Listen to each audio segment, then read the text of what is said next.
Hey, what's up, what's up? All your favorite artists. Check it out. Say my name. DJ Khaled. This is Mila J. Bruno Mars. On hot7025fm.com. Hey, it's Icarice, and I'm here to tell you about Hotcast for Podcasting. We are a podcasting studio located in Las Vegas, Nevada, in the Hot 702.5 FM studios. You can book online at hot7025fm.com. Just click on Hotcast. You can book and find your times right there. Thank you for booking with Hotcast for Podcasting. Hey y'all, it's your girl Cheryl Underwood, and you're tuned into the hottest news station on the planet, Hot 702.5. What's going on, everybody? It's your main man, 360, the poet from the Morning Wood, and I'm here to talk to you about the Sci-Fi Center. It's your Vegas home for science fiction, horror, and fantasy.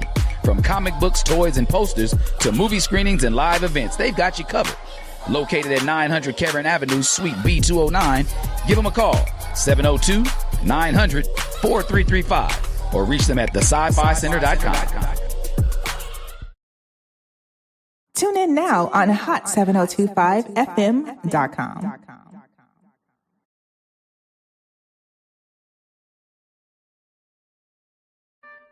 No limit to the limit. Welcome to Marriage Bootcamp. No limit to the limit with Robert and Vicky Bell. I thought I told you. No limit to the limit, for better or for worse. No limit to the limit, for richer or poor. No limit to the limit in sickness and health. I thought I told you to love and cherish until death do you part. 1 + 1 = 1. 2 is bigger, but it's Still 1. 1 1,000, but 2 10,000. Team Bell, Rob and Vicky Bell, Hot 702.5. We out. Welcome to Marriage Bootcamp with Vicky and Robert Bell on Hot 702.5 FM, Risky Radio.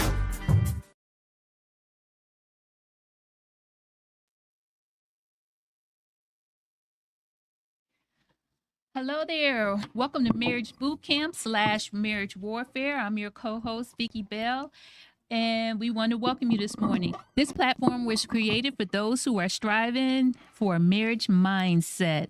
This is a foundation for building and strengthening marriage and thriving in your relationship or your marriage. We're two divorcees who wanted to do marriage right this time around. We understand the challenges and the rewards of committing to this journey called marriage. Back then, when we were married 28 years ago, there was no podcast, there were no social media. You could read a book, you could grab a conference every now and then if there was one available. So that created Marriage Bootcamp. So here we are. I co-host this with my wonderful husband of 28 years, Robert Bell. How are you? Good, and yourself? Good, good, good. So we're here to share our experiences, our lessons, and our insights to help navigate with intention and resilience and walking through this journey of marriage together. All right. Sounds good to me. All right, then let's have at it. That's why you are my teammate. You know how to dot all the I's, cross all the T's. You know where to put in all the commas and all the explanation points. You know how to do all that. Thank you for that introduction, girl. That was wonderful. And you know, one thing you said 28 years ago when we got married, right? Only thing we could really rely on was church. That was it. If you wanted your marriage to be good, you wanted your marriage to be wholesome, you wanted to do it right, you got married and you went to church. That's what most of us did. Yep. At that time, early in the mid 80s, a lot of churches started doing marriage conferences. Not too many. They would have a marriage conference once or twice a year. Right. It wasn't a big thing. So we would go to marriage conferences.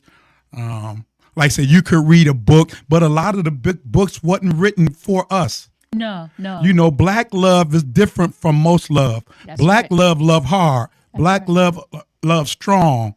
Black love with dedication. Mm-hmm.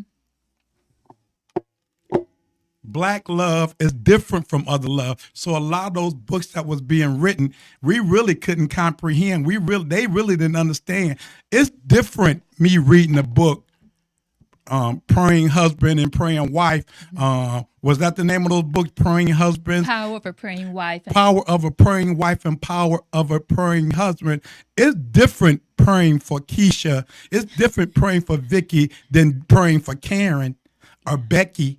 Those are two different people you praying for. So me reading the Power of a Praying Wife and Power of a Praying Husband, no, that didn't go in our house. Right. So we didn't have a whole lot of we didn't have a whole lot of stuff that we could gather from. And Right. so that pretty much what helped us catapult into what we're doing. Because we didn't even at church, back then, we was very spiritual. Yeah. We were very holy. We were very saved. We was very sanctified. So you went to church and they didn't touch on nothing but trust in the Lord with all your heart and lean not unto your own understanding, and God will fix it. God will make it work. All you need is God. Well, we going to church. We got God. Now what? Exactly. What do I do when I get home? What did I do when I get upset? What do I do when she gets upset? I don't read those books. Maximize Manhood. A lot of you brothers are familiar with Maximize Manhood. I read all those books, Lady Bell. You read those books. I read the books. But a lot of time they couldn't help us. No. Remember the one conference we went to? I know I'm not sticking to the notes, Lady No, Bell, that's all right. but this is where you took me with what you read. Remember we went to that one conference, living in Cleveland, Ohio at the time, and we drove way down southwest Ohio. Yes. To And I know Amish, I'm going to say Amish country. Our cell phones didn't work. We Yeah, didn't we have any internet. got to a certain point. The cell phone wasn't working. Right. No internet, and we went down here to this conference, which we was invited by. Some friends of ours were going to be speaking at this marriage conference, Right. and they invited us, and it was way in the middle of nowhere. And like I said, Amish country. And if you know what I mean when I say Amish country, it ain't too many of us in that area. No. So we go to the conference. My buddy and his wife who was speaking, who are African American, and one other couple went with us. They're African American. So we were the only 3 African American couples there. And so the first speaker who got up and spoke, it was a white preacher, white pastor, white evangelist, whatever he called himself.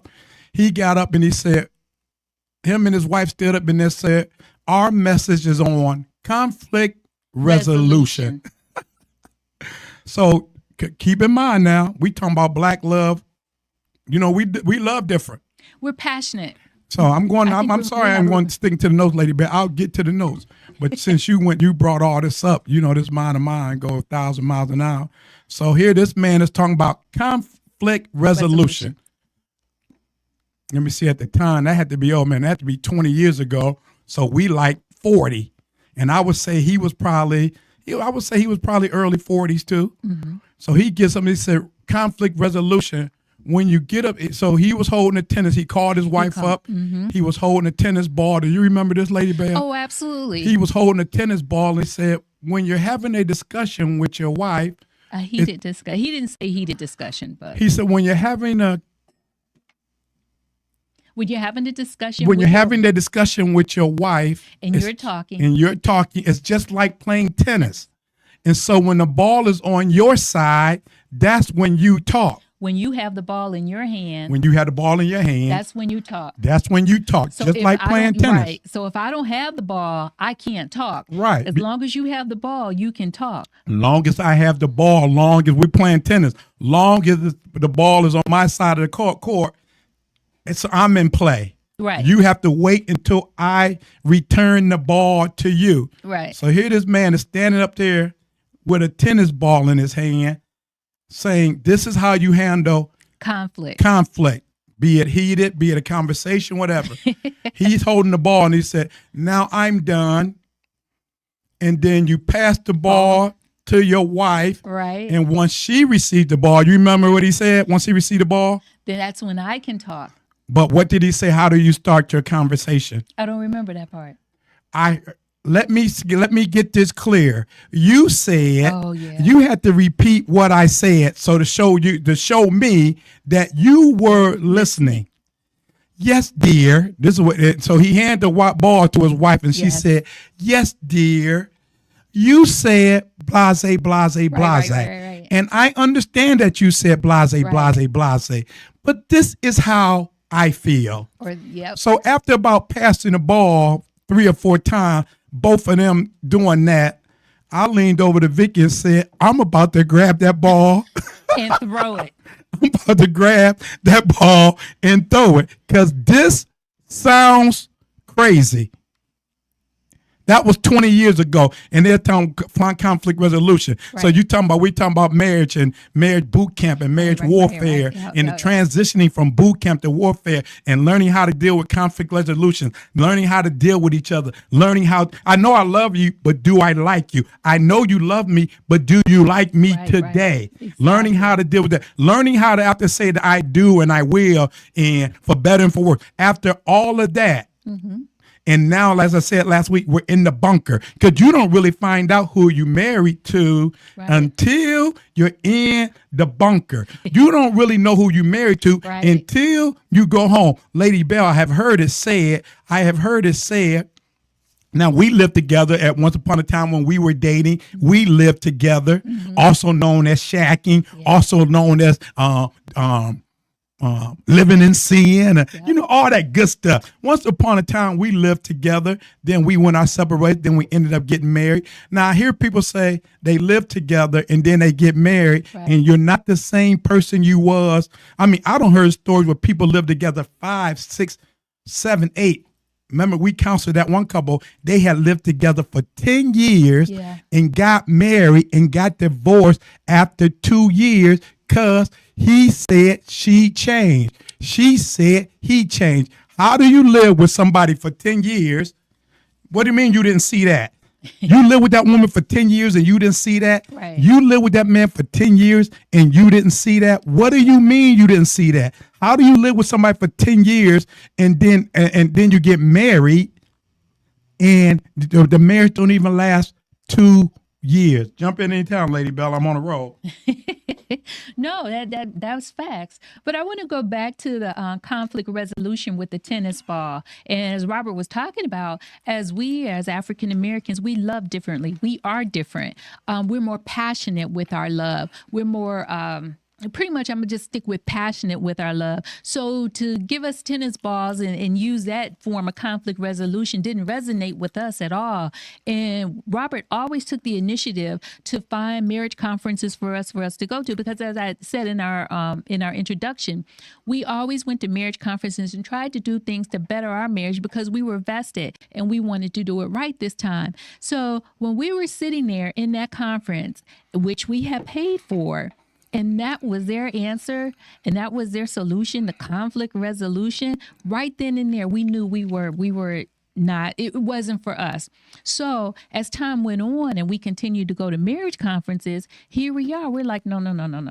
This doesn't resonate with us. This doesn't help our people. So that's when we started workshops and things of that nature so that we can deal with things that was applicable to us and our culture. And I just thought, that people needed to know that because it just didn't sit well with us at all. Not just in our culture, Lady Bell, but as I was saying, as we was going to conference and trying to get, trying to do this thing right, not only and said, first thing, when people get married, you tell them, go find you a good church. Yeah. Find you a church you can go to together and sit up under a good pastor and get the word and get you a foundation. But then the church was so phony that you went to church and instead of me being built into a better husband, built into a better man, they just were trying to clone you. Exactly. Well, what do? Just come to church and love the Lord and trust Jesus and all that. But, how do you know I'm a good Christian? Well, when you don't do this and you don't do that and you don't do this and you don't do that, that don't make me better. Right. So they're telling me what not to do. And then now since I'm cloning like you, don't drink, don't smoke, Don't go to church and don't drink, don't smoke, don't go to the club, don't listen to secular music. Now, once you start doing all of those things, now you're better. Now you're like me. But that ain't me not doing those things didn't make me a better husband, didn't make you a better wife. We all became. I think we felt like we were almost to a certain degree in bondage. Robotic. Yeah. So the church was surfacey. It didn't dig deep into what issues what people was having. If you was having the two biggest things that caused divorce, sex and money. What was the church answer to money? Tithe. Just pay your tithes and offering, and everything is gonna be all right. Mumbo jumbo. Who told you that? Paying tithes and offerings is not going to make everything all right. We're having financial problem. Sow a seed of faith and watch God. Mumbo jumbo. You better sit down somewhere and get a budget and follow You it. better get a budget. Hey, we're having sex. We're having some sexual problem. Well, just trust God. What's the scripture? Help me, Lady Bell. The bed is holy and undefiled. So just love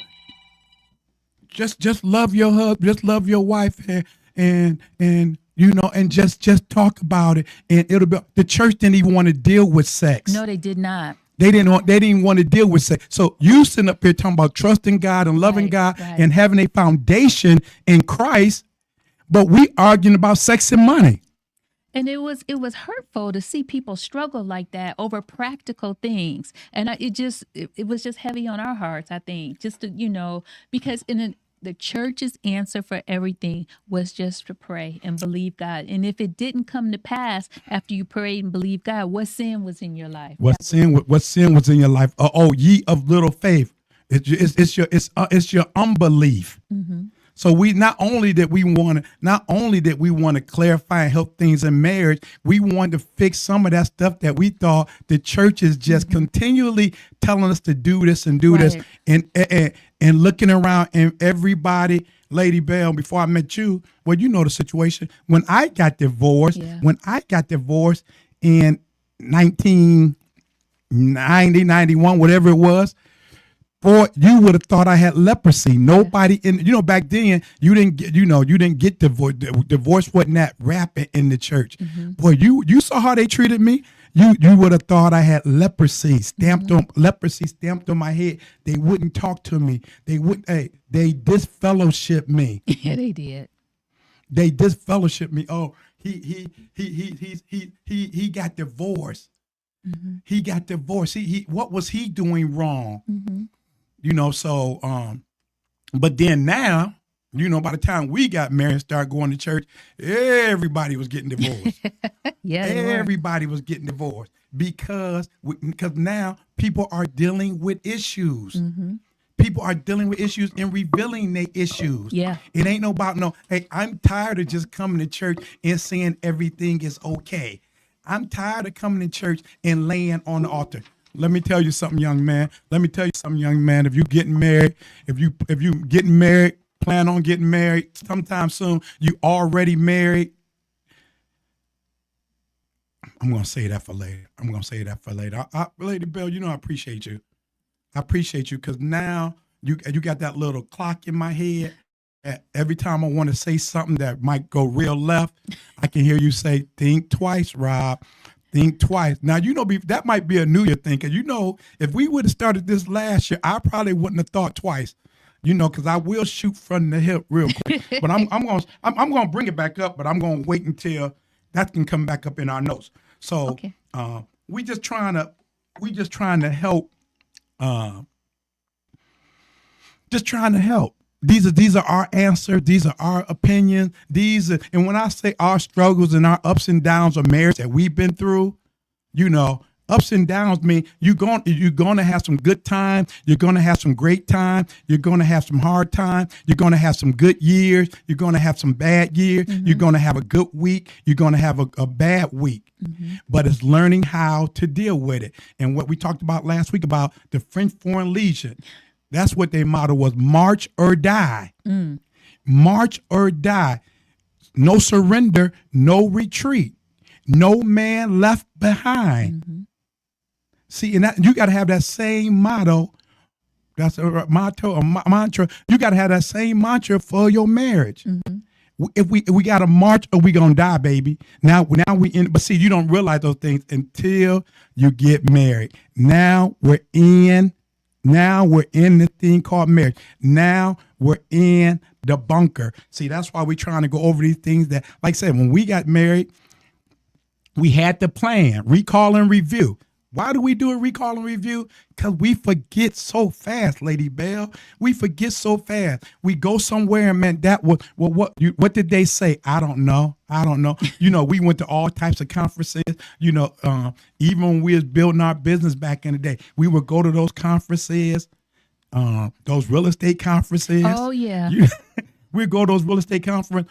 Some people jumped on what they heard. Some people didn't jump on what they heard. Most of us forgot what we heard. Mm-hmm.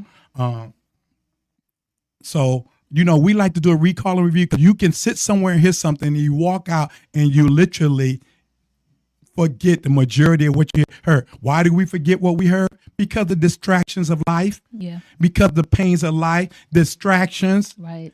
Distraction. They about to shut down TikTok. Distraction. Don't be distracted.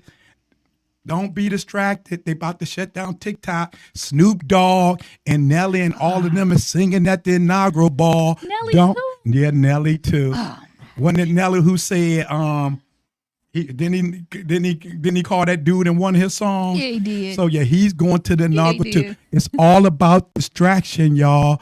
Don't get distracted. Stay focused. Whatever your plans is, things is going to get rough out here, but we not going to get political, Lady Bell. I hear you, Bob. I hear you. Don't get political, Bob. Don't get political, Rob. Stay focused, Rob. But don't get distracted. That's why we do a recall and review, because we get distracted. And when we say, when we had these initial plans and, and things that we did before we got married and said what we going to do, we did this before we got married, we always go over this. Yeah. This ain't something. You've been married for 2 years. It's not too late to sit down and do this. You've been married for 5 years. It's not too late to do this. Right. You've been married for 20 years. It's not too late to do this. It's not too late to sit down and plan. It's never, and like we said, our number one plan was to go into counseling. Yeah.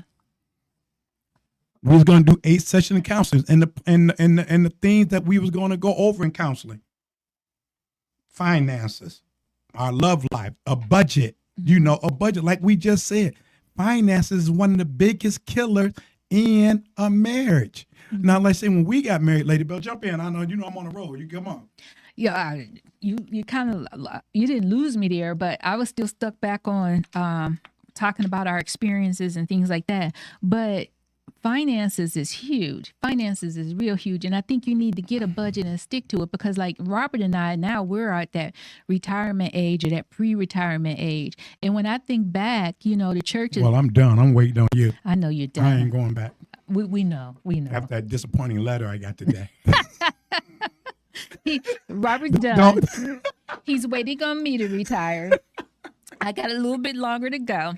But at any rate, though, so many times we talk about this a lot, so many times in the churches that we belong to. And I hate that we're not bashing the church, but I just want to make everybody aware from our experiences. These are things that we experience. Church is not, it's not a retirement plan. Sow a seed. That's not a retirement plan. As we get ready to go into retirement, you got to plan for it. As Robert talked about finances and a budget, get one and stick to it. Robert always talks about when his workout consistency. Get a budget, stick to it. Emergencies are going to come. Okay, whatever. Move on, but get back to that budget. Lady Bell, like we said, we got to discuss finances and a budget. Mm-hmm. I like what you just said about, what did you just say? Help me, girl. The retirement part. The retirement plan. The church is not a retirement plan. The church in tithes and offering is not a retirement plan. Right. And maybe for the pastor. I know you're waiting for a 30 or 40 or 50, 100% return. It ain't gonna happen. You got to grind. You got to push. You got to have a plan. Mm-hmm. You got to have a plan. The wealth of the sinner is laid up for the just. They're getting richer. Yeah. I'm sorry, but they're getting richer. Once that dude got nominated, the wealthy got wealthier. And you're waiting for miraculous transfer. Spiritual mumbo jumbo. But you're talking about, and you're young and you're married now, you got to have, we talked about life insurance, you got to have a retirement plan. Hey, remember when you were 7 to 8 years old and you asked a family member, how old are you? Oh my and God. they said 60, and you said, my God, you are old. And now we're old. We're old. And 60 get here quick. Real quick. So if you're planning on retiring at, you can get early Social Security at 62. Yeah. But what are you going to do with $1,000 a month? You want to what you going to do with $1,500 a month? You have to have a retirement plan now. And if you don't know what you'll get at Social Security, go to ssa.gov, log in, set you up log in and set up your account with them, and you can see just what you will get, what you qualify for, just so you know. That's just a nugget. And you want to be an entrepreneur? I had a very successful business for 22, 23 years. But even as an entrepreneur, you have to work harder. Yeah. You sitting up there talking about you don't want to work for the man. Try working for yourself. It's 24/7. Yeah. It's 24/7. When nobody else show up, you gotta be show there. up. You gotta be there. When you want something done right, you're the only one going to do it right. If you can't work for the man, don't go out there trying to work for yourself, because you got to be more dedicated. Well, Rob, you work for yourself. That's harder. Even working for yourself, you still got to answer you still got to answer to somebody. I think when you were in business, you had to answer to more people. I had to answer to more people. Yeah. I had to answer to the banks I was working for. I had to answer to Fannie Mae. I had to answer to HUD. I had to answer to all those realtors. And then back then, I mean, your memory was astounding. You knew, I would watch Rob and a few people, he would be on this phone, this call, and this and that and the other, and knew exactly what property, this, that, and the other. He had more bosses when he worked for somebody else. So I get for tickled. myself. Yeah, so I get tickled when I hear people say they want to be an entrepreneur. I want to think, what is your work ethic? Right. And if you want to be an entrepreneur, you gotta have a retirement plan. Because if you go into entrepreneurship, having your own business, what is your retirement plan? Because if you're not paying into Social Security, if you're not buying RAs, if you're not doing some type of retirement investment, now you don't work 10 or 15 years in your business. God forgive your like a lot of people lost their business in 2020. Right. We lost our business in 2020, but thank God we had a financial plan. Yeah. You got to have a financial plan. So when Robert and I talk, we speak from experience. We're not perfect. We don't have all the answers, but we speak from experiences, our experiences, a married couple running a business, raising a blended family, actively involved in the church and in the community. So it's not something that we made up. It's something that we actually walked through and navigated through it together. These are the bunkers we've been in. And I think that's the glue and the grease too in a relationship. Ooh, the glue and the grease in the relationship. I believe that. Well, thank you, Lady Bell. I like that. So you gotta talk about these things. You do. You don't when we say that old interview question, where do you see yourself 5 years from now? You just can't get married. You can't go out. Listen, couple about to get married. Don't go out spending no 10, 15, 20, 40, $50,000 on one day. You're spending $40,000 on a wedding? A party for everybody else to enjoy. If you got it like that, that's good different. and well. But if you're doing that, then you're going to be playing it off of 3, 4, 5. You know, when my boy got married, now we got married February 97. Right. They got married before us. November of 96. Mm-hmm. You know what I'm talking about, right? I know. I don't want to call no name. About. So they got married in November of 96. Mm-hmm. 99, he was still talking about making payments. And back then, I think he spent like $15,000 back then. 99, he was talking about still making payments on that wedding. 2000, he was still talking about making payments on that wedding. 2005, he was still talking about paying off that wedding. 2007, they were separated, still making payments on the wedding. don't spend no $40,000 for one day. If you got it, that's all good and well. But don't be trying, well, so-and-so them had a big wedding, we gonna have one. And so-and-so them had a big wedding, and we gonna have one. You invest that money in something. Yeah. Well, Robert and I, when we got married, Robert owned his house and I owned my house. And so we didn't have a wedding. We got married in the pastor's office and we bought a house together. And then that summer we went on a cruise with all the kids. That's what we did. And then 25 years later, we had a vow renewal. And that's when we had a wedding and all of that. 25 years later, we had a vow renewal, Lady Bell. We had a vow renewal. And check this out. This was just in 3 years ago. It was 3 years ago. So this was 3 years ago. We had our 25th wedding vow renewal. Mm-hmm. Now keep in mind, people spending $25,000 and $30,000 and $40,000 on a wedding, all good and well. But we do this. We do a segment where we say people plan the wedding, but they don't plan the marriage. You plan on putting $25,000, $30,000, $40,000 into a marriage, and you go back home to an apartment when you could have had a great down payment on a starter home. Mm-hmm. Now, I don't know about these days because house prices are ridiculous. Oh, my goodness gracious. So I'm just talking in general. Remember, we owe. So we 60 and we did this thing years ago. You gotta navigate this thing for how it's going to work for you in 2025. Mm-hmm. But we had our vow renewal 3 years ago. A true story. We flew back to Cleveland. We had 120 people at our vow renewal. Well, we paid for 120 because that was the minimum of people you had to have at the. And we were coming out of COVID, and a lot of people were still scared to come around people. But that hall didn't care. We got 120 people minimum, so that's how many people you got to pay for. So we thought it was easier to go back home because if people wouldn't be able to fly out of Cleveland because of the weather. So we flew into Cleveland, had a vow renewal, 120 people. We left there, us and the kids left and went on vacation, honeymoon, whatever you want to call it. We went on honeymoon. We took the kids with us for a week. That whole trip cost, that vow renewal and that trip, 1 week on the island cost us, it was less than $10,000, wasn't it? Yeah, it was. It was less than $10,000. And that's what 25 years later. And we were still trying to figure out how to cut costs.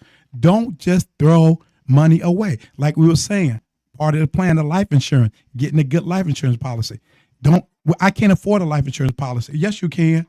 You know, what are you wasting? What are you wasting money on? What are you wasting money on? Let me just go back to this. We use points. I don't want people to wonder, like, how did they all do that? Oh, for the flights? Yeah. For everybody's flight? You used our airline miles. Even for the kids? Yeah. Oh, use it? Oh, kind of. We still did it for. Oh, yeah. What are you wasting your money on? You know, it's always, talking from experience, when we got married, our budget was always based on, we always lived below our means, and we always try to base everything on one income. Right. Base everything on one income if you can. Remember, I'm talking 28 years ago. The economy is a whole different beast. Mm-hmm. Living is a whole different animal now. Now you got to plan harder. Ooh. Now you got to live smarter. Yeah, you do. Now you got to tighten up your belt. Well, I'm making 100 G's. 100 G's ain't nothing. No. 100 G's ain't nothing. When we bought our house in Macedonia, ooh, and we got a deal on that. What was that house? $250? Yeah. $250, but our interest rate was only 6%. Mm-hmm. So now you buying a $500,000 house with a 8 point. Is it like, what is the interest rate of them? Like 8 points or something like that? But the price of the house don't double, and you talking about 8% interest, mm-hmm. and they want for first time buyer. If you ain't in no program, you probably putting down 10% of that. Mm-hmm. That's 10 or crazy. 20. So you got to think smarter. How you can't afford life insurance policy? No, you got to cut back on what is your vice. My vice, I like watches. I like watches. So I had to stop. I ain't bought a watch in 5 years? I don't think I bought a watch in 5 years. Oh, I ain't bought a watch in 5 years, but that was one reason I stopped buying watches because I'm retired now. So you got to know where to cut back at. I got all those watches, Lady Bell. How many of them I wear? I wear 4 or 5 of them. your favorites. Yeah. I got all them watches. I got at least 25, 30 Invicta watches, and I wear probably about 3 or 4 of them. The 2 gold ones, the white one, and the 2 silver ones. And all the rest of them, I don't even wear. So what is your vice? You like clothes, you like Louis Vuitton, you like Gucci, you like whatever name brand. If you ain't got a life insurance policy, this is where you need to cut back at. You need a life insurance policy, young man. Lady Bell, I'm sorry I'm not sticking to the notes, but some young man need to hear you need a life insurance policy. You got a fancy car? Are you getting ready to get a fancy car? No. Listen to a man that don't. All my cars ain't been nothing but new. Nothing but new, straight off the lot. My God, I want to give some of them cars back. My God, what's the rule of thumb, Lady Bell? Just because you can afford it, don't mean you should buy it. Right. No, I'm sorry. Just because you don't buy it, just because you can buy it, don't mean you can afford it. They're going to tell you go buy a house. Oh, you've been approved for $650,000. No, that's not in your, you've been approved for it, and you could probably buy it, but you can't afford it. You know, last time we bought when we bought my car, it just, when you buy a car and you look at what the sticker price is, but then when you actually get in there with the person with the finances, they're selling you all the insurance on the car and the warranties on the car. So your payment is about $100 more than what you originally thought it was, and then you pile on the insurance, and it's crazy when you buy a car nowadays. You can't afford life insurance policy. Cut back on the name brand clothes. You got Ross's out there. You got Burlington out there. You got TJ Maxx. You got TJ Maxx out there. You got all these. Hey, if name brand's going to give you more confidence and make you feel better because of the name brand that's on your clothes, and you ain't got no. Hey, last thing I want to do is to die tomorrow, Lady Bell, and you can't afford to bury me. My goodness, you would be a laughing stock. They was traveling the world. They was doing this, and they was talking this and saying that. And the man didn't have a life insurance policy. He had all them Invicta watches and didn't have a life insurance policy. He had all those Timberland boots and didn't have a life insurance policy. I like Timberland boots. I know most dudes like they Jordans or whatever they tennis shoes is. But remember back in the day, Lady Bug, we never bought no Jordan. We didn't buy our kids no Jordan. We didn't buy them no Nikes unless we went to my Midwest and East Coast folks, unless we went to Gabriel Brothers. If you go to Gabriel Brothers, you can find you some knockoff Nikes. You can find you some knockoff Timberlands at the real prices. Because remember back in the day when they were saying when Jordan first came out, they said the actual cost of making Jordans was less than $20. And brothers are paying $200, $250 for a pair of tennis shoes, and you don't have a life insurance policy. Look, have fun. Enjoy yourself. You go to work every day. You work hard. And what do we say? I'm going to enjoy some of my money. Yeah, but don't enjoy all of it.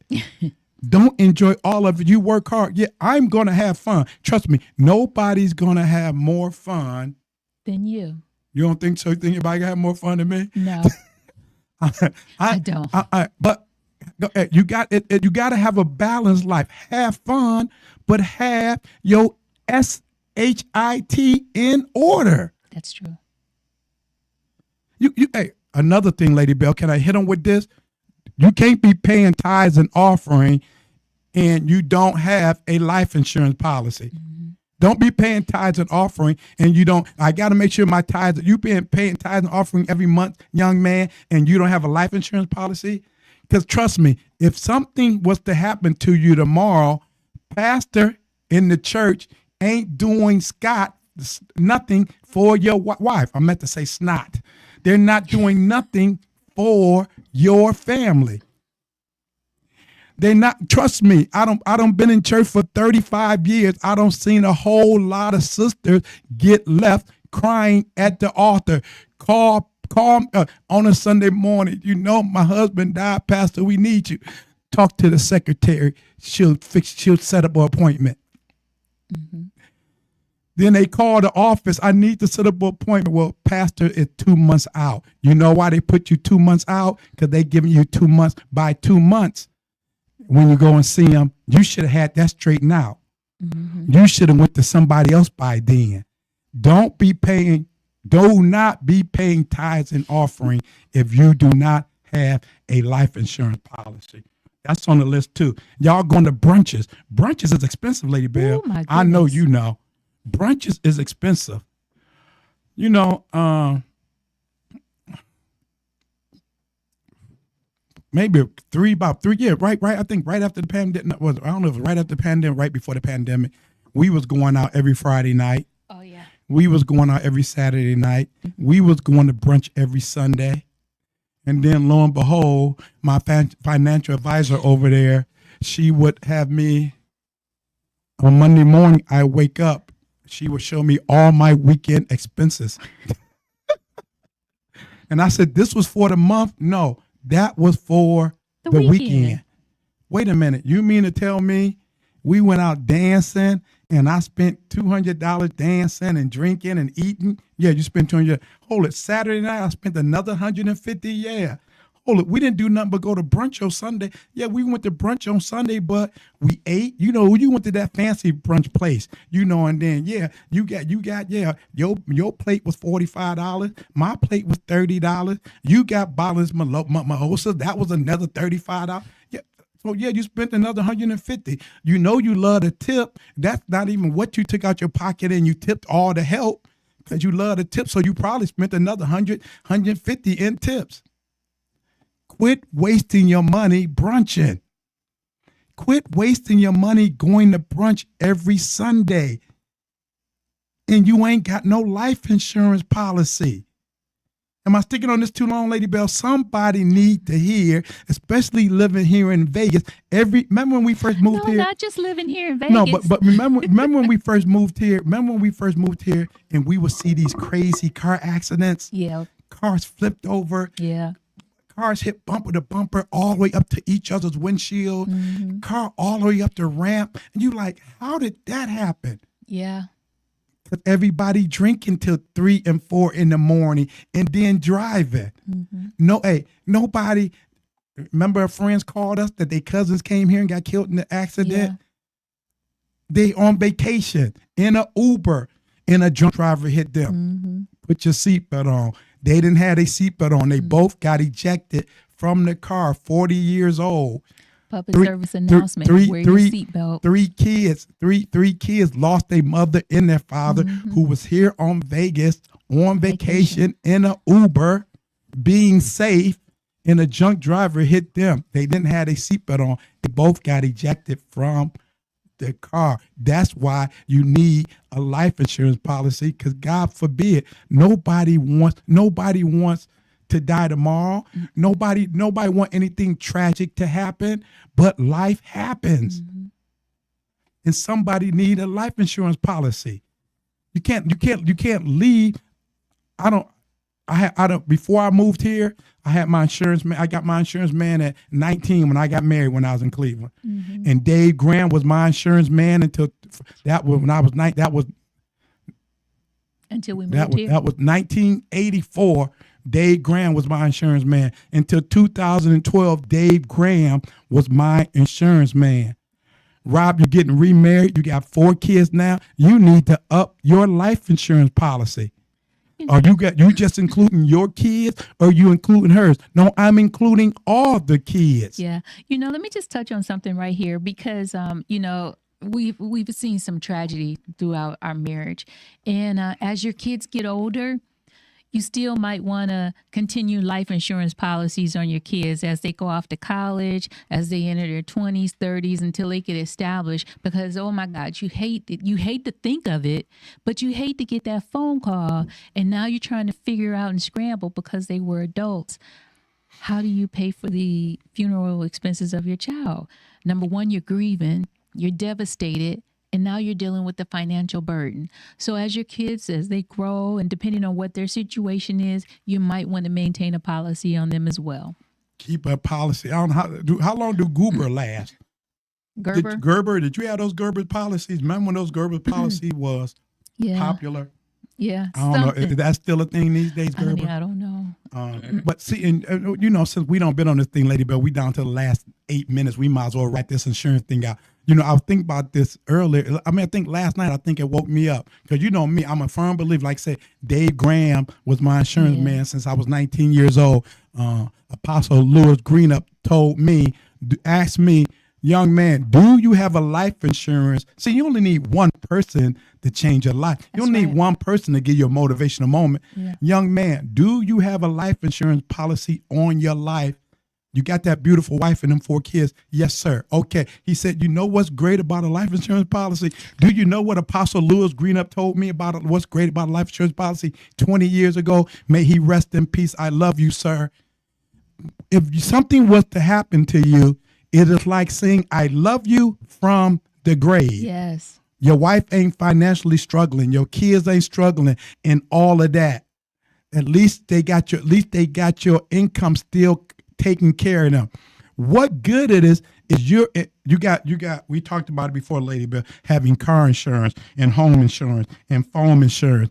You do got life insurance. Mm-hmm. You save, sanctify. You got fire insurance. You don't want to go to hell. Hey, dude, you got fire insurance. You washed in the blood and you got your salvation. Now you on those golden streets, those pearly streets. You in your mansion in heaven. Fresh spring water in heaven. Communing, talking with God and talking and hanging out with all the saints and hanging out with all the angels. And your wife is down here struggling, trying to do a GoFundMe. Mm-hmm. True story. My wife can tell you, I'm not giving to your GoFundMe. No, he won't. I will not give to your GoFundMe.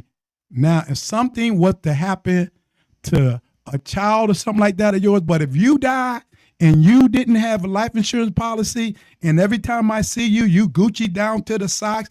Every time I see you, you brunching. Every time I see you, you in a new ride. Every time I see you, you got on a new watch. Every time I see you, you got on a new outfit. No, I'm not giving to your GoFundMe. Mm-hmm.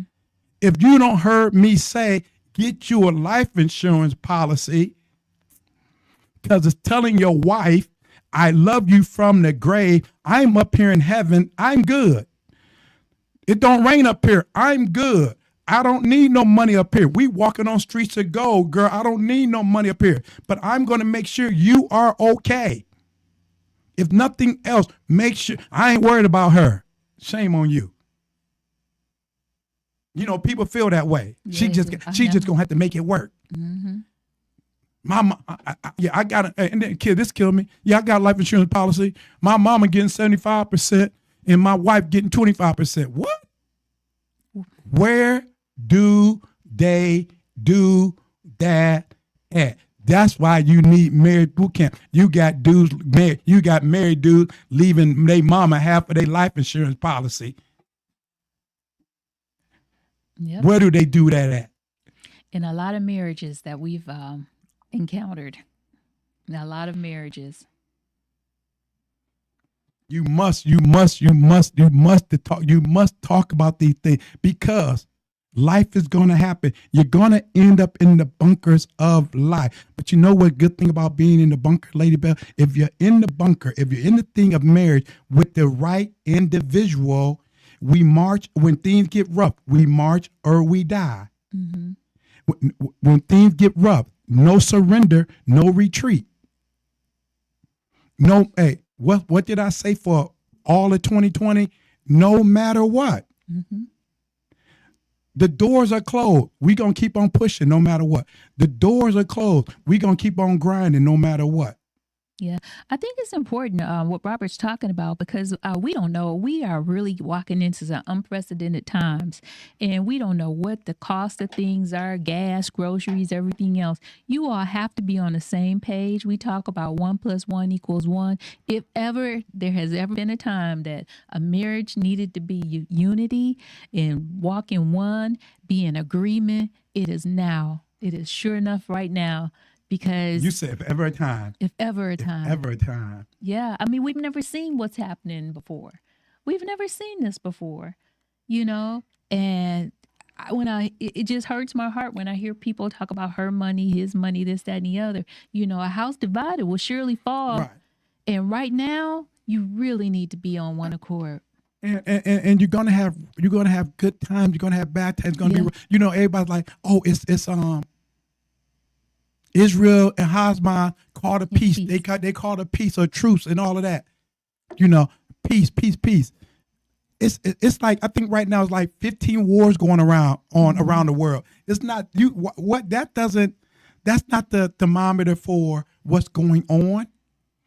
We got 2 minutes. We got 3 minutes. We got 3 minutes. Yeah, we're going to wrap up here. But you know what? Robert and I want to take this opportunity before we rush off and just, you know, lift LA in your prayers as they go through these fires.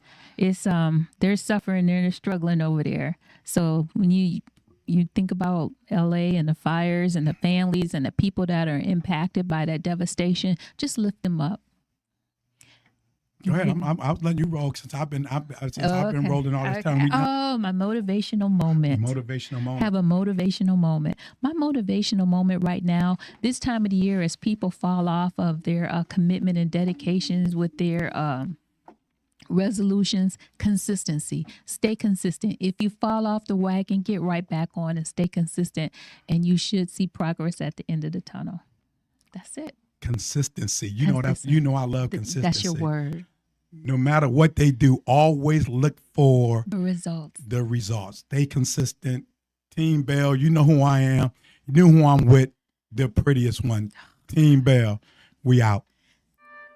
No limit to the limit. Welcome to Marriage Bootcamp. No limit to the limit with Robert and Vicky Bell. I thought I told you. No limit to the limit. For better or for worse. No limit to the limit. For richer or poor. No limit to the limit. In sickness and health. I thought I told you to love and cherish until death do you part. 1 + 1 = 1. 2 is bigger, but it's still 1. 1 1,000, but 2 10,000. Team Bell. Rob and Vicky Bell. Hot 702.5. We out.